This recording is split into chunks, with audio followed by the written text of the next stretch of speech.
વાડા મુકામે પૂર્વ સરપંચ શ્રી દેવસીબાના આંગણે જીકેટીએસ દિયોદર તાલુકાના નવનિયુક્ત પ્રમુખ શ્રી, નવનિયુક્ત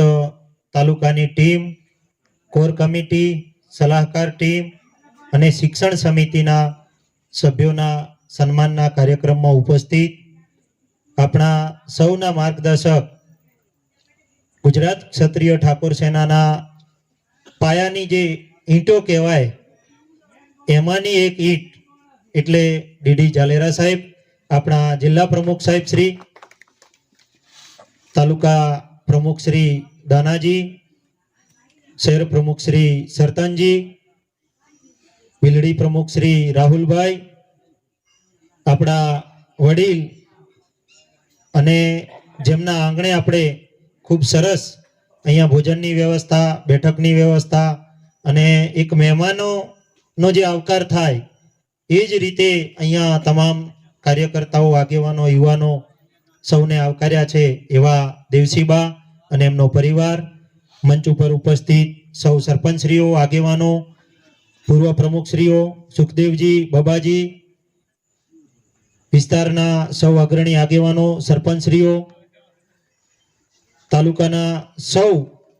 જે પાયાના કાર્યકર્તાઓ છે એવા સૌ કાર્યકર્તાઓ, હોદ્દેદારો, શહેરની ટીમ, સૌ અહીંયા પરિવારના માતાઓ, બહેનો, બાળકો, યુવાન મિત્રો, પત્રકાર મિત્રો સૌને અહીંયા આજની આ મિટિંગમાં આવકારું છું, સ્વાગત કરું છું સૌનું. ગુજરાત ક્ષત્રિય ઠાકોર સેના એટલે શું એનો પરિચય એક ટૂંકમાં ખાલી એક જ લીટીમાં આપણા શંભુભાઈ સાહેબે આપ્યો કે જ્યારે આ સંગઠન નહોતું ત્યારે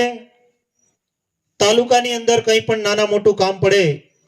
સમાજના કોઈ પણ માણસોનું, યુવાનોનું, આગેવાનોનું કે કોઈ અધિકારીઓનું, તો કોને જઈને મળવું એ એક પ્રશ્ન હતો. જે જાહેર જીવન સાથે જોડાયેલા આગેવાનો હોય,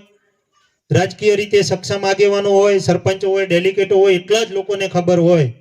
કે નાના મોટો ગામમાં કે સમાજમાં કે વિસ્તારમાં કોઈને પ્રશ્ન છે તો ક્યાં જઈશું તો એનું સોલ્યુશન થશે. તો એ માત્ર રાજકીય આગેવાનો જોડે જઈએ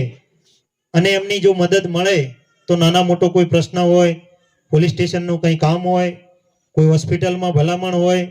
કોઈ સરકારી કચેરીઓમાં કોઈનું કામ અટક્યું હોય, કોઈ જગ્યાએ નાના મોટી હેરાનગતિ હોય, કોઈ ખોટી રીતે હેરાન કરતું હોય, કોઈ જગ્યાએ એડમિશનોનું કામ હોય, તો આવું કામ હોય તો માત્ર રાજકીય આગેવાનો જોડે જઈએ તો જ થતું. પરંતુ 10, 12 થી 15 વર્ષ પહેલા ગુજરાતના એક 5-7 યુવાનોએ ભેગા મળી અને એક વિચાર મૂક્યો અને એ વિચાર અલ્પેશભાઈની અધ્યક્ષતામાં માત્ર ગુજરાતના 11 લોકોની બેઠક મળી અને 11 લોકોએ મજબૂતાઈથી એ વિચારને ઉપાડી લીધો અને સમગ્ર ગુજરાતની અંદર ગુજરાત ક્ષત્રિય ઠાકોર સેનાનું સંગઠન સામાજિક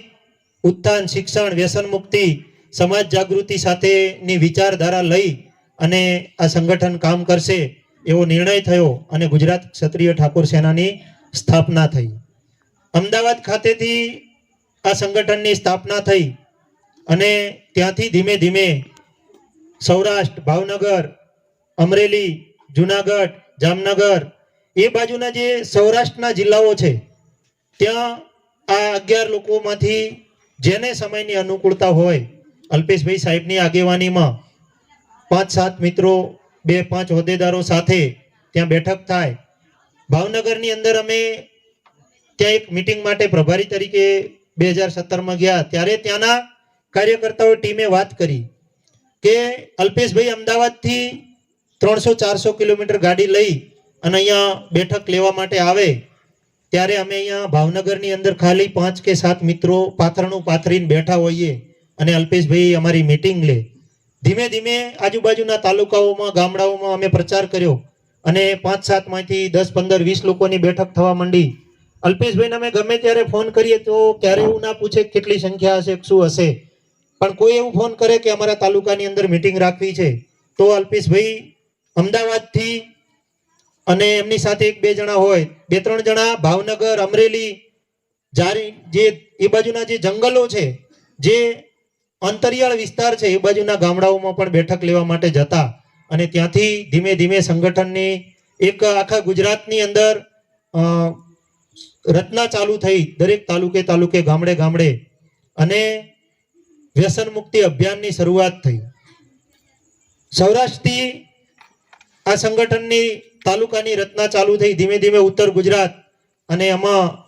આપણા વિસ્તારમાં જ્યારે આનું કામ ચાલુ થયું ત્યારે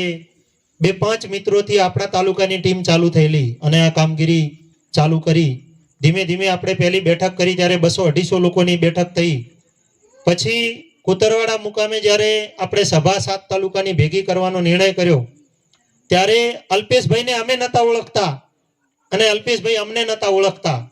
અને છતાંય અમે કુતરવાડાની અંદર કાર્યક્રમ કરવાનું નક્કી કર્યું અને દિવાળીનું સ્નેહ મિલન 7 તાલુકાનું કુતરવાડા ખાતે રાખ્યું. અને એ સમયે સમાજનો એટલો બધો ઉત્સાહ, આનંદ કે 25-30 હજાર લોકોની સભા એ સમયે કુતરવાડામાં થઈ અને ઉત્તર ગુજરાતનો મજબૂત પાયો આપણા વિસ્તારમાંથી નંખાણો. અને ત્યારથી આજ સુધી આ સંગઠનના કાર્યકર્તાઓએ પાછી પાની કરી નથી અને સંગઠનને વિસ્તૃત કરતા કરતા આજે વટવૃક્ષ બન્યું અને એમાં પણ અહીંયા બેઠેલા દરેક કાર્યકર્તાઓનો સિંહ ફાળો છે. અને એ સંગઠન એટલે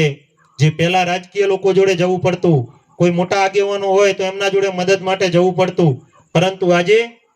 આ વિસ્તારનો કોઈ પણ સમાજનો કોઈ પણ માણસ તો આપણને અડધી રાતે ફોન કરી શકે અને આપણા જોડે મદદ માંગી શકે, પણ આ વિસ્તારમાં વસવાટ કરતા કોઈ પણ નાનામાં નાના સમાજો હોય, એ એક પરિવાર હોય કે 500 ઘર હોય કે 5000 ની વસ્તી ધરાવતો સમાજ હોય, એને કોઈ પણને પણ નાના મોટી તકલીફ હોય તો અડધી રાતે આપણા કાર્યકર્તાઓ, ગુજરાત ક્ષત્રિય ઠાકોર સેનાના જે કાર્યકર્તાઓ છે એ ગામમાં કામ કરતા હોય, ગ્રામ સમિતિમાં હોય, તાલુકાની ટીમમાં હોય કે તાલુકા પ્રમુખ તરીકે કે જિલ્લામાં પ્રદેશમાં કામ કરતા હોય, એમનો સંપર્ક કરે તો અડધી રાતે એમને જ્યાં પણ તકલીફ પડી હોય એમાં મદદરૂપ થવાનું કામ ગુજરાત ક્ષત્રિય ઠાકોર સેનાના કાર્યકર્તાઓ આજે કરી રહ્યા છે. સમાજનો કોઈ પણ માણસ હોય, એ નાનામાં નાનો પરિવાર હોય, એને ગમે ત્યાં તકલીફ પડી હોય, આજે ગુજરાત ક્ષત્રિય ઠાકોર સેનાના સંગઠનની સ્થાપનાને લગભગ 15 વર્ષ પૂરા થવાયા છે. તો 15 વર્ષની અંદર ક્યારે એવું નહીં બન્યું હોય કે કોઈ પણ નાનામાં નાના પરિવારને કોઈ જગ્યાએ તકલીફ પડી હોય, એ અડધી રાતે દવાખાનાનું કામ હોય, કોઈ જગ્યાએ સરકારી કચેરીમાં ક્યાંય મદદની જરૂર હોય, કોઈ જગ્યાએ અન્યાય થયો હોય, કોઈ જગ્યાએ નાના મોટી શૈક્ષણિક સંસ્થાઓમાં એડમિશનોની જરૂર હોય, કોઈ જગ્યાએ અડધી રાતે ક્યાંય ગુજરાતના કોઈ પણ તાલુકામાં ગયા હોય અને સામાજિક મદદની જરૂર હોય, કોઈ જગ્યાએ પોલીસ સ્ટેશનોમાં ગુજરાતના કોઈ પણ ખૂણે મદદની જરૂર હોય, અહીંથી આપણા કોઈ માણસો બહાર ગયા હોય અને અમને કંઈ તકલીફ પડી અને અહીંયા બેઠા બેઠા ત્યાં મદદ કરવાની જરૂર હોય, તો એમાં આ કાર્યકર્તાઓએ ક્યારેય પાછી પાની કરી નથી. અને રાત દિવસ આ વિસ્તારના લોકો માટે, સમાજ માટે, નાની મોટી સમાજોને સાથે લઈ અને કામ કરતું આ સંગઠન છે એ ગુજરાત ક્ષત્રિય ઠાકોર સેના છે. અને આ